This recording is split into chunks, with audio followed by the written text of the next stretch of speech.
Hi everyone, ನಾನು ನಿಮ್ಮ ಕನ್ನಡ ಕೋರಿ Prema. Welcome back to my channel.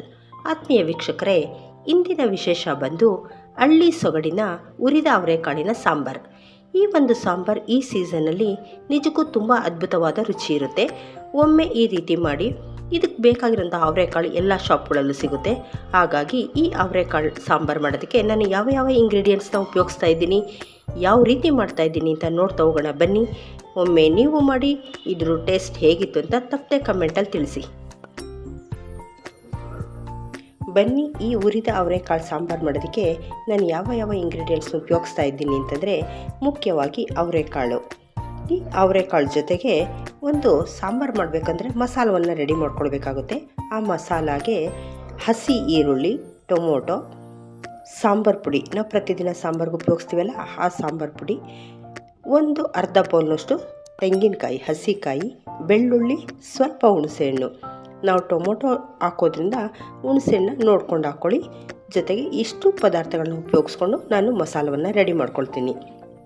ಜೊತೆಗೆ ಅವರೆಕಾಳು ಜೊತೆಗೆ ಒಳ್ಳೆ ಕಾಂಬಿನೇಷನ್ ಅಂದರೆ ಬದನೆಕಾಯಿ, ಆಲೂಗೆಡ್ಡೆ, ಟೊಮೊಟೊ ಇಷ್ಟನ್ನು ತರಕಾರಿಗಳನ್ನ ಉಪಯೋಗಿಸ್ತಾ ಇದ್ದೀನಿ.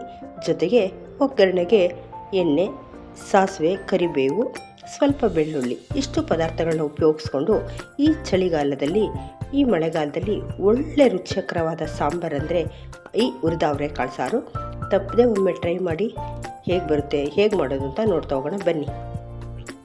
ನೋಡಿ, ಮೊದಲಿಗೆ ಈ ಅವರೆಕಾಳು ಸಾಂಬಾರು ಮಾಡಬೇಕು ಅಂತಂದರೆ ಈ ಅವರೆಕಾಳನ್ನ ತುಂಬ ಚೆನ್ನಾಗಿ ಹುರ್ಕೊಳ್ಬೇಕಾಗುತ್ತೆ. ಹಾಗಾಗಿ ಇದನ್ನು ಹುರಿಯೋದಕ್ಕೆ ಒಂದು ಬಾಣಲಿ ಇಟ್ಟಿದ್ದೀನಿ. ನಾನು ತೊಗೊಂಡಿರೋಂಥ ಅವರೆಕಾಳನ್ನ ಇದರಲ್ಲಿ ಹಾಕ್ತೀನಿ.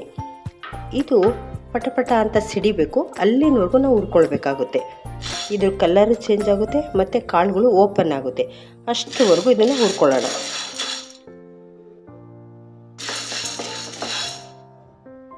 ನೋಡಿ, ಆಲ್ರೆಡಿ ಬಣ್ಣ ಚೇಂಜ್ ಆಗ್ತಾಯಿದೆ. ಇದು ಮಿನಿಮಮ್ ಅಂದರೆ ಒಂದು 2 ನಿಮಿಷ ಹುರ್ಕೋಬೇಕಾಗುತ್ತೆ. ಈಗ ಇನ್ನೊಂದು ನಿಮಿಷ ಹುರಿದ್ರೆ ಇದು ಪಟಪಟ ಅಂತ ಸಿಡಿಯುತ್ತೆ.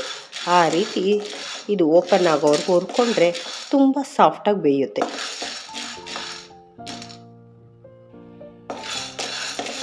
ನೋಡಿ, ಈ ಅವರೆಕಾಳೆಲ್ಲ ಕಲರ್ ಚೇಂಜ್ ಆಗಿದೆ ಮತ್ತು ಘಮ ಘಮ ಅಂತ ವಾಸನೆ ಬರ್ತಾಯಿದೆ. ಈ ಒಂದು ಟೈಮಲ್ಲಿ ನಾನು ಫ್ಲೇಮ್ನ ಆಫ್ ಮಾಡ್ಕೊಳ್ತೀನಿ.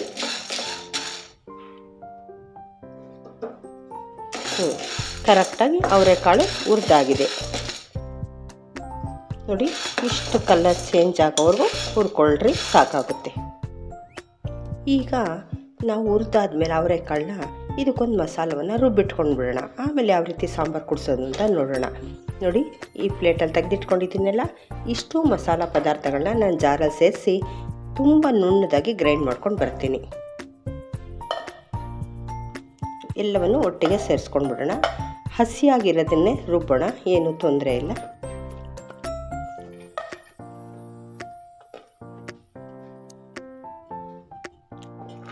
ನಾವು ಟೊಮೊಟೊ ಹಾಕಿರೋದ್ರಿಂದ ಹುಣಸೆಹಣ್ಣ ಸ್ವಲ್ಪ ಕಡಿಮೆ ಹಾಕ್ಕೊಳ್ಳಿ, ಇಲ್ಲಾಂದರೆ ತುಂಬ ಹುಳಿ ಜಾಸ್ತಿ ಆಗುತ್ತೆ. ನಿಮ್ಮ ಹುಳಿಗೆ ಎಷ್ಟು ಬೇಕೋ ಅಷ್ಟನ್ನು ನೋಡ್ಬಿಟ್ಟು ಹಾಕ್ಕೊಳ್ಳಿ. ನೋಡಿ, ಮಸಾಲ ರೆಡಿಯಾಗಿದೆ. ಈಗ ಈ ರೀತಿ ತುಂಬ ನುಣ್ಣದಾಗಿ ರುಬ್ಬಿಟ್ಕೊಳ್ಬೇಕು. ಈಗ ಸಾಂಬಾರು ಯಾವ ರೀತಿ ಮಾಡೋದು ಅಂತ ನೋಡೋಣ ಬನ್ನಿ. ನೋಡಿ, ಈ ಸಾಂಬಾರು ಮಾಡೋದಕ್ಕೆ ನಾನು ಕುಕ್ಕರ್ನೇ ಉಪಯೋಗಿಸ್ತಾ ಇದ್ದೀನಿ. ನಾವು ಓಪನ್ನಲ್ಲಿ ಬೇಕಾದರೂ ಮಾಡ್ಬೋದು ಅಥವಾ ಕುಕ್ಕರ್ ಲಿಡ್ ಕ್ಲೋಸ್ ಮಾಡಬೇಕಾದ್ರೂ ಮಾಡ್ಬೋದು.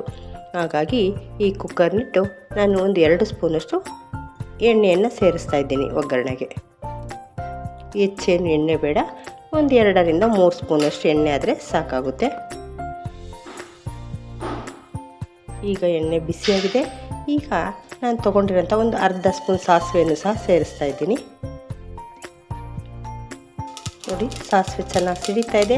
ಈಗ ನಾನು ತೊಗೊಂಡಿರೋಂಥ ಒಂದು 4ರಿಂದ 5 ಎಸಳು ಬೆಳ್ಳುಳ್ಳಿಯನ್ನು ಸೇರಿಸ್ತಾ ಇದ್ದೀನಿ. ಬೆಳ್ಳುಳ್ಳಿ ಫ್ರೈ ಆದಮೇಲೆ ಇದಕ್ಕೆ ಒಂದು ಮೀಡಿಯಮ್ ಸೈಜಿನ ಈರುಳ್ಳಿಯನ್ನು ಸೇರಿಸ್ತಾ ಇದ್ದೀನಿ.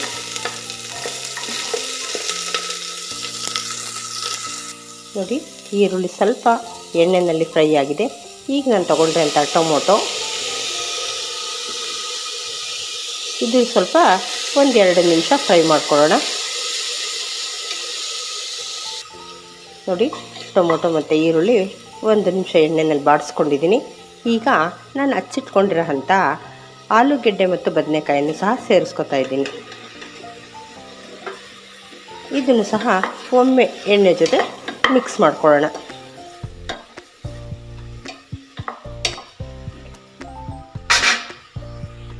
ಇದೇ ಒಗ್ಗರಣೆಗೆ ಕರಿಬೇವನ್ನು ಸಹ ಸೇರಿಸ್ತಾ ಇದ್ದೀನಿ. ಈಗ ಎಲ್ಲದಕ್ಕೊಂದು ಮಿಕ್ಸ್ ಕೊಟ್ಟಿದ್ದೀನಿ. ಎಲ್ಲವೂ ಎಣ್ಣೆ ಜೊತೆ ಸ್ವಲ್ಪ ಬಾಡಿದೆ. ಈ ಒಂದು ಟೈಮಲ್ಲಿ ನಾನು ಹುರಿದಿಟ್ಕೊಂಡಿದ್ನೆಲ್ಲ ಅವರೆಕಾಳನ್ನು ಸಹ ಸೇರಿಸ್ಕೊತಾ ಇದ್ದೀನಿ.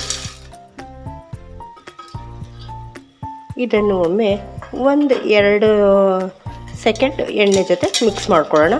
ಆಮೇಲೆ ನಾವು ರುಬ್ಬಿಟ್ಕೊಂಡಿರೋಂಥ ಮಸಾಲೆಯನ್ನು ಸೇರಿಸ್ಕೊಳ್ಳೋಣ.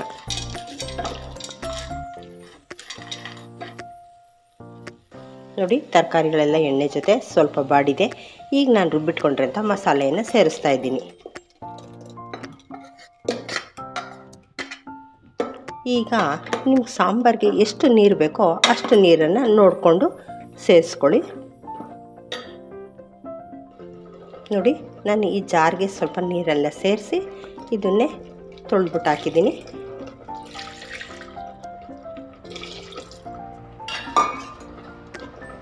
ನೀವು ಕನ್ಸಿಸ್ಟೆನ್ಸಿನ ಚೆಕ್ ಮಾಡ್ಕೊಳ್ತಾ ನೀರು ಸೇರಿಸ್ಕೊಳ್ಳಿ. ಏಕೆಂದರೆ ಇದು ಬೆಂದ ಮೇಲೆ ಮತ್ತಷ್ಟು ನೀರಾಗುತ್ತೆ ಸಾರು. ಅದಕ್ಕೆ ನೋಡಿಕೊಂಡು ಸ್ವಲ್ಪ ಗಟ್ಟಿಯಾಗಿ ಸಾಂಬಾರನ್ನ ಕೂಡಿಸ್ಕೊಳ್ಳೋಣ. ನೋಡಿ, ಇಷ್ಟು ತೆಳುವಾಗಿರಲಿ ಸಾಂಬಾರು ಸಾಕು. ಇನ್ನು ಹೆಚ್ಚು ನೀರನ್ನು ಸೇರಿಸ್ಬೇಡಿ.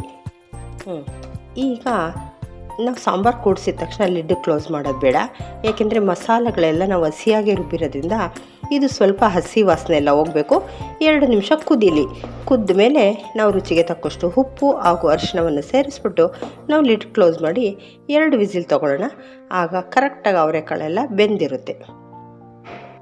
ನೋಡಿ, ಸಾಂಬಾರೆಲ್ಲ ಕುದೀತಾ ಇದೆ. ಈ ಟೈಮಲ್ಲಿ ನಾನು ಇದಕ್ಕೆ ಸ್ವಲ್ಪ 1/4 ಟೀ ಸ್ಪೂನಷ್ಟು ಅರಿಶಿಣವನ್ನು ಸೇರಿಸ್ತಾ ಇದ್ದೀನಿ. ಜೊತೆಗೆ ರುಚಿಗೆ ತಕ್ಕಷ್ಟು ಉಪ್ಪನ್ನು ಸೇರಿಸಿ ಎಲ್ಲವನ್ನು ಒಮ್ಮೆ ಮಿಕ್ಸ್ ಕೊಟ್ಟು ಲಿಡ್ ಕ್ಲೋಸ್ ಮಾಡಿ 2 ವಿಸಿಲ್ ತೊಗೋತೀನಿ. ನೋಡಿ, ಕರೆಕ್ಟಾಗಿ ಒಳ್ಳೆ ಹದದಲ್ಲಿ ಸಾಂಬಾರು ಕೂಡಿಸಿದ್ದೀನಿ. ಈಗ 2 ವಿಸಿಲ್ ತೊಗೊಳ್ಳೋಣ. ಬನ್ನಿ, 2 ವಿಸಿಲ್ ಆಗಿದೆ. ಈಗ ನಾವು ಲಿಡ್ ಓಪನ್ ಮಾಡಿ ನೋಡೋಣ.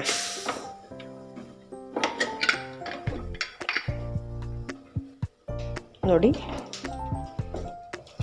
ನೋಡ್ದಾ, ಒಳ್ಳೆ ಕನ್ಸಿಸ್ಟೆನ್ಸಿಲಿ ರೆಡಿಯಾಗಿದೆ. ಅವರೆಕಾಳು ಎಲ್ಲ ಚೆನ್ನಾಗಿ ಬೆಂದಿದೆ. ಅಕಸ್ಮಾತ್ ನಿಮಗೆ ಇಷ್ಟು ಗಟ್ಟಿ ಇರಬೇಕು, ಇದಕ್ಕಿಂತ ನೀರಾದರೆ ಸಾಂಬಾರು ಮುದ್ದೆಗೆಲ್ಲ ಅಡ್ಜಸ್ಟ್ ಆಗಲ್ಲ. ನೋಡಿ, ಇಲ್ಲಿಗೆ ಅವರೆಕಾಳು ಸಾರು ರೆಡಿಯಾಗಿದೆ.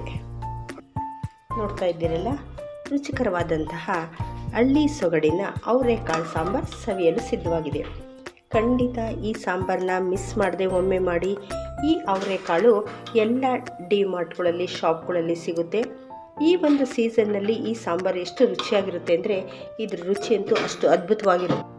ಹಾಗಾಗಿ ಒಮ್ಮೆ ಟ್ರೈ ಮಾಡಿ. ನಿಮ್ಮೆಲ್ಲರಿಗೂ ಈ ರೆಸಿಪಿ ಇಷ್ಟ ಆದರೆ ಲೈಕ್, ಶೇರ್, ಸಬ್ಸ್ಕ್ರೈಬ್ ಮಾಡೋದನ್ನ ಮರಿಬೇಡಿ. Thank you.